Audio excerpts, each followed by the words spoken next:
Hello tenth वालों। तो आप सब कैसे हो? शीट वाली वीडियो भी तो देख ही ली होगी आपने, है ना? तो अब बात करते हैं कि अब हमारे पास जो टाइम बचा है कि टेंथ के जो बोर्ड एग्जाम है उसके बीच में किस तरीके से हम अपना सिलेबस कंप्लीट करें, किस तरीके से रिवीजन करें, ठीक है, और किस तरीके से हम बोर्ड्स में 90% मार्क्स स्कोर कर पाए इन 2 महीनों में पढ़ के। ठीक है, आप अभी जो टेंथ वाले बच्चे हो रहे हैं अक्सर यही कर रहे होंगे, ठीक है, कि कैसे किस तरीके से 95% मार्क्स है, या किस तरीके से हमारा सिलेबस जल्दी से जल्दी खत्म हो, या किस तरीके से रिवीजन करना है। ठीक है, इन सब बातों पे, क्योंकि लास्ट वीडियो जो हमने करी थी जिसमें हमने आपको डेट शीट के बारे में बताया था, उसमें बहुत सारे बच्चों ने कमेंट करा था और मुझसे पर्सनली पूछा था, भैया किस तरीके से मैं अपना सिलेबस कंप्लीट करूं और मैं अपनी रिवीजन करूं। ठीक है, क्या भैया मेरे 90% मार्क्स आ सकते हैं क्या अगर मैं अभी से पढ़ना चालू करूं तो? ठीक है, तो आज उसी के बारे में हम बात करने वाले हैं। और लास्ट 2 महीने में, ये जो 2 महीने ये सबसे ज्यादा इंपॉर्टेंट है कि इनमें किस तरीके से आपको करना है। अगर आप अभी तक सो रहे थे तो अब आपके जागने का समय आ चुका है। ठीक है, आपने पूरे साल में जो भी करा हो अब आपका वक्त आ चुका है कि अब आपको कुछ करके दिखाना है। तो आपने साल भर चाहे एक बार भी पेज पलट के ना देखा हो, ठीक है, बस अब आपको अपनी सारी बुक्स पे ऊपर से धूल हटानी है और फिर लग जाना है इस काम पर। ठीक है, तो अब वीडियो को स्टार्ट करते हैं ज्यादा टाइम वेस्ट ना करते हुए, क्योंकि आपका टाइम अभी बहुत ज्यादा कीमती है और मैं ज्यादा कम से कम टाइम में आपको समझाऊंगा कि किस तरीके से आप अपनी प्रिपरेशन को एक लेवल अप कर सकते हो और जल्दी से जल्दी 90% स्कोर कर सकते हो। ठीक है, तो समझते हैं। देखो, आज की वीडियो में हम 3 चीजों में बात करने वाले हैं। ठीक है, सबसे पहले हम बात करेंगे कि हमारा जो सिलेबस पेंडिंग है, क्या बच्चों, सिलेबस जो हमारा पेंडिंग है, सिलेबस जो पेंडिंग है उसको कैसे कंप्लीट करें। दूसरा, कि सिलेबस पेंडिंग अगर हो जाए, ठीक है, मतलब कंप्लीट हो जाए, तो रिवीजन कैसे करें। और तीसरा, अगर 90% मार्क्स प्लस स्कोर करने हैं तो उसकी क्या स्ट्रेटेजी होने वाली है। ठीक है, तो एक एक करके बात करेंगे इन तीनों चीजों पे ही। ठीक है, तो स्टार्ट करते हैं सबसे पहले सिलेबस के साथ। ठीक है, तो अगर किसी बच्चे का सिलेबस जो है वो कंप्लीट ना हो तो वो क्या करे। ठीक है, अभी इस वीडियो को देखने वाले 2 तरह के बच्चे हो सकते हैं। ठीक है, एक ऐसे बच्चे हो सकते हैं, एक ऐसे बच्चे हो सकते हैं जिनका 0 से 50% सिलेबस कंप्लीट हुआ हो, और एक ऐसे हो सकते हैं जिनका 50 से 100% सिलेबस कंप्लीट हुआ हो। ठीक है, अब आप देख लो आप कौन सी कैटेगरी में हो, मैं दोनों के लिए ही बताने वाला हूं। ठीक है, तो सबसे पहले बात करते हैं इन बच्चों के जिनकी बहुत बुरी हालत हो रखी है, जिन्होंने 1-2 चैप्टर ही कर रखे होंगे या अभी स्टार्ट भी नहीं करा होगा। ठीक है, तो जो ये 0 से 50% वाले बच्चे हैं, ये क्या करें। तो सबसे पहले भाई तुम एक डेट फिक्स कर लो कि आज जब तुम इस वीडियो को देख रहे हो या एक हफ्ते बाद जब भी तुम्हें ये वीडियो देखने को मिलेंगी, तब से लेके आप एक डेट सेट करो कि 1 जनवरी 2025 तक आपको किसी भी तरीके से आपको क्या करना है, अपना पेंडिंग सिलेबस खत्म करना पड़ेगा। क्योंकि आपको आपको अप्रोक्सीमेटली इतना टाइम तो चाहिए, 1.5 मंथ रिवीजन करने के लिए सारे सिलेबस का।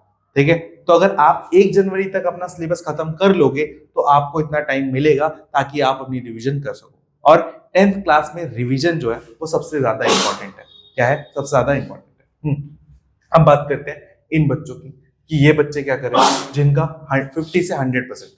तो ये बच्चों के लिए सिलेबस कंप्लीट करना कोई बड़ी बात नहीं होगी। तो इन जिनका भी इस लेवल पे है तो उनके लिए मैं एक अलग डेट दूंगा जिस लेवल पे वो क्या कर सकते हैं, अपना सिलेबस कंप्लीट कर सकते हैं। जैसे कि उनके लिए मैं डेट रख रहा हूं, ज्यादा नहीं बट 15 दिसंबर तक की। ठीक है, 15 दिसंबर 2024 तक। ठीक है, आप अपना टारगेट बनाओ कि आप अपना सिलेबस जो है वो खत्म कर लोगे। क्या कर लोगे? खत्म कर लोगे। ठीक है, तो आपको अप्रोक्सीमेटली 2 महीने का टाइम मिल जाएगा। ठीक है, रिवीजन के लिए। ठीक है, कितना मिल जाएगा? 2 महीने का। और मैं गेस करता हूं, ठीक है, कि इस कैटेगरी में जो बच्चे हैं वो इससे पहले भी अपना सिलेबस खत्म कर सकते हैं। तो जितना टाइम आप अपना सिलेबस खत्म करने में लगाओगे, और अगर आपने सिलेबस खत्म कर लिया तो बहुत अच्छी बात है कि अब आपको रिवीजन ही करना है। ठीक है, और जिन्होंने नहीं करा है, ठीक है, आप इस डेट तक रिवीजन खत्म कर लो ताकि आपको इतना टाइम तो मिल पाए ताकि आप रिवीजन कर सको। ठीक है, और भाई देखो जो 0 से 50% वाले बच्चे हैं, अब उनके पास इतना टाइम नहीं रह गया है कि वो एक एक चैप्टर को अच्छे से पढ़े। तो आप क्या कर सकते हो? यूट्यूब की हेल्प ले सकते हो। किसकी हेल्प ले सकते हो? यूट्यूब की हेल्प ले सकते हो। यहाँ पर बहुत सारे अच्छे अच्छे टीचर्स ने क्या बना रखा है, वन शॉट बना रखा है, वन शॉट वीडियो बना रखी है, ठीक है। और हमारे चैनल पे भी आपको ऐसी वन शॉट देखने को बहुत सारी मिल जाएगी, जिससे कि आप अपनी प्रिपरेशन को जल्दी जल्दी खत्म कर सकते हो, अपने सिलेबस को जल्दी जल्दी खत्म कर सकते हो। और जो इस लेवल पे बच्चे, आपको हड़बड़ी करने की जरूरत नहीं है, आप अपना टाइम लो, आपके पास टाइम है, आप अपना सिलेबस खत्म कर सकते हो, ठीक है। बस जब आप इस सिलेबस को खत्म कर रहे होगे ना, जो भी आपका पेंडिंग सिलेबस है, ये वाले बच्चे जो भी आप इस टाइम पे अपना सिलेबस खत्म कर रहे होगे, तो एक बात याद रखना, ध्यान रखना कि इस टाइम जो भी आप पढ़ रहे हो ना, उसको इतने अच्छे से पढ़ो, इतने अच्छे से पढ़ो कि उसको रिवीजन में एकदम लास्ट में भी पढ़ लोगे ना, तो एकदम माइंड में फ्रेश रहना चाहिए। बात समझ रहे हैं? ठीक है। तो ये हुई बात सबसे पहले कि सिलेबस कैसे कंप्लीट करें, ठीक है। अब बात करते हैं कि सिलेबस कंप्लीट होने के बाद जो मैंने ये 1.5 मंथ और ये जो 2 मंथ का है, ये टाइम जो हमने रखा है अपने लिए, उसमें रिवीजन कैसे करें। तो अब बात करते हैं हम रिवीजन कैसे करें, ठीक है। क्योंकि revision is the key to success, ठीक है। जब तक आप रिवाइज नहीं करोगे, आपको अपने पुराने कॉन्सेप्ट याद नहीं आएंगे, तब तक आप पेपर में अच्छे से मार्क्स स्कोर नहीं कर सकते। इस बात को गांठ बांध के रख लो कि रिवीजन से ही होगा और किसी चीज से नहीं होगा, ठीक है। तो रिवीजन करना बहुत इंपॉर्टेंट है, ठीक है। तो जिन बच्चों के पास 1.5 मंथ का टाइम है, एक तो भाई इतना कम टाइम है, बट क्या करें, जितना भी टाइम है उसमें करना तो पड़ेगा हमें। तो ये जिनके पास टाइम है, तो वो क्या करो, स्टार्टिंग से अपने टाइम को बांट लो, ठीक है। एक काम करो, सबसे पहले प्रायोरिटी रखो जो भी आपका सब्जेक्ट है जिसपे आप सबसे ज्यादा वीक हो, ठीक है। मैं अपने हिसाब से रख रहा हूँ मैथ, फिर साइंस, फिर एसएसटी, ठीक है। ये तीनों सब्जेक्ट में प्रायोरिटी में रख रहा हूँ कि इनका सबसे पहले रिवीजन करना है। हिंदी, इंग्लिश, संस्कृत तो आप कर ही सकते हो, इतना तो मुझे पता है, ठीक है। अब आपको इनमें से चूज करना है कि आप सबसे पहले किसको करना चाहोगे, ठीक है। जब 1.5 मंथ का टाइम है, मतलब अप्रोक्सीमेटली आपके पास कितना टाइम है, अप्रोक्सीमेटली आपके पास 45 डेज का टाइम है। तो मैं ऐसा चाहता हूँ कि आप क्या करो, 20 डेज जो है वो मैथ्स को, ठीक है। 20 डेज दोगे मैथ को, साइंस को 15 डेज दोगे, 35 डेज हो गया, और 10 डेज दोगे इसको, ठीक है। 10 डेज दोगे इसको। अब आप क्या कर सकते हो, बोले भाई हिंदी इंग्लिश का पढ़नी है, तो आप ऐसा भी कर सकते हो कि मैथ के दिन को कम कर सकते हो, क्योंकि मैथ में आपको अच्छा खासा गैप मिला हुआ है आपके उसमें प्रिपरेशन में 10 दिनों की छुट्टी मिली हुई है, तो आप उसमें भी कवर अप कर सकते हो अगर आप ऐसा प्लान करके जा सकते हो, ठीक है। तो 45 दिनों में आपको अपना सिलेबस खत्म करना है इन तीनों सब्जेक्ट का स्पेसिफिकली, ठीक है। हिंदी इंग्लिश मुझे पता है, आप इनके साथ क्या करोगे, एक दिन में थोड़ा इंग्लिश पढ़ लिया, ठीक है। ऐसा तो हो नहीं सकता कि पूरा दिन ही आप मैथ पढ़ते रहो, थोड़ी देर के लिए रेस्ट लोगे या थोड़ी देर के लिए माइंड को फ्रेश करोगे, ठीक है। तो उस टाइम पे क्या कर सकते हो, डेली का 1 घंटा निकाल लिया या डेली का आधा 30 मिनट्स निकाल लिया, उसमें इंग्लिश पढ़ लिया, हिंदी पढ़ लिया, चैप्टर्स को रीड कर लिया, ठीक है। हर दिन जब मैथ्स पढ़ रहे हो तब भी, साइंस पढ़ रहे हो तब भी, एसएसटी पढ़ रहे हो तब भी, ठीक है। इस तरीके से कर लो। अब बात करते हैं उन बच्चों की जिनके पास 2 महीने का टाइम है। अब देखो 2 महीने का टाइम है, इनफ टाइम है, इस टाइम में जो भी प्रिपरेशन करेगा वो निकाल ली जाएगा, अच्छे से मार्क्स ला सकता है। बट आपको क्या करना है, बांट। देखो आपके पास अप्रोक्सीमेटली कितने दिन होंगे, 60 डेज होंगे, क्या होंगे, 60 डेज होंगे, ठीक है। तो मैं अब आपसे चाहता हूँ कि आप 3 सब्जेक्ट की जगह 4 सब्जेक्ट पे ज्यादा कॉन्सेंट्रेट करो, ठीक है। क्योंकि आपके पास एक्स्ट्रा दिन है, तो एक सब्जेक्ट को और थोड़ा हम बढ़ा लेते हैं। तो मैथ तो करनी है, साइंस भी करनी है, ठीक है, और एसएसटी भी करनी है, और साथ में क्या कर लो भाई, इंग्लिश। हिंदी तो सभी कर लेते हैं, इंग्लिश में थोड़ा बच्चों का थोड़ा कमजोरी रहती है, तो जिनके पास ये 60 दिन का पीरियड है, वो क्या करेंगे, इंग्लिश पे भी फोकस करो थोड़ा।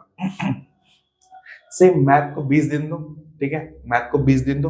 हाँ, उसके बाद साइंस को 20 दिन का मतलब क्या है कि 20 दिन में आपको सारे चैप्टर को बढ़िया सा रिवाइज कर देना है, हाँ, और प्रीवियस ईयर के क्वेश्चन को डन कर देना है, ठीक है। अभी बताऊंगा और क्या क्या करना है, अभी पहले हम डे फिक्स कर लेते हैं, ठीक है। तो 10 दिन इसको दिए, ठीक है। साइंस को भी मैं अप्रोक्सीमेटली मार्क कर देता हूँ, 20 दिन आप इसको भी दो, ठीक है। हाँ, इसको आप 10 दिन में खत्म कर सकते हो, हाँ, अगर बढ़िया से पढ़ो तो 10 दिन में एसएसटी खत्म हो सकते हैं। तो कितने हो गए, 50 दिन हो गए बचे, ठीक है। बचे आपको इंग्लिश को 5 दिन दे दो, ठीक है। एकदम लास्ट के 5 दिन दोगे तो भी बढ़िया रहेगा, क्योंकि उसके बाद आप प्रिपरेशन करोगे ही करोगे, ठीक है। तो लास्ट के 5 दिन दे दो तो वो भी बढ़िया है, ठीक है, इंग्लिश को, ठीक है। जो 5 दिन आप इस यहाँ पे आप सेव किया आपने, ठीक है, यहाँ पे जो आप सेव कर रहे हो 5 दिन, ठीक है, उन 5 दिनों को अच्छे से यूटिलाइज कैसे करोगे, हाँ, इसमें आप क्या कर सकते हो, हाँ, सैंपल पे सॉल्व कर सकते हो, सैंपल पेपर, ठीक है। मतलब ये 5 दिन जो है वो इकट्ठा नहीं करना, जैसे 20 दिन में से, ठीक है, 21वां दिन जो है वो सैंपल पेपर सॉल्व कर लिया, या 22वां दिन, या इनके बीच में जो 20 दिन है ना, कि आपका 50% सिलेबस खत्म हो गया, उसमें एक बार सैंपल पेपर ट्राई कर लिया, ठीक है। फिर इसमें भी ऐसे कर सकते हो, ठीक है। बट ये 5 दिन जो है, 5 दिन आपको सैंपल पेपर के लिए स्पेसिफिकली देना है। हाँ, थोड़ा रिसर्च करना है, ठीक है। क्या करना है? रिसर्च करना है, ठीक है। तो इस तरीके से आप अपने रिवीजन शेड्यूल को बना सकते हो, ठीक है। अब रिवीजन में शेड्यूल तो बन गया कि किस दिन को कितना, किस सब्जेक्ट को कितना टाइम देना है। अब बात करते हैं कि कैसे करना है, कि कैसे करना है। तो अब हम बात करेंगे हाउ, ठीक है, कैसे। ये सबसे इंपॉर्टेंट है, ठीक है। तो भाई रिवीजन करने के 2-3 तरीके हैं। मेरा सबसे फेवरेट तरीका क्या है कि मैं एक चैप्टर को पढ़ता हूँ, ठीक है। अब आप सबका भी अलग हो सकता है, जिसको अपना रिवीजन तरीका मिल गया है तो बहुत अच्छी बात है, नहीं तो आप इसको फॉलो कर सकते हो, बहुत बढ़िया है, ठीक है। आप एक चैप्टर को पढ़ते हो, ठीक है, 1 घंटा लगा के, 2 घंटा लगा के पढ़ते हो, या मैथ में उसके क्वेश्चन सॉल्व करते हो 1-2 घंटे, एनसीईआरटी करते हो, आरएस करते हो, कर लिया।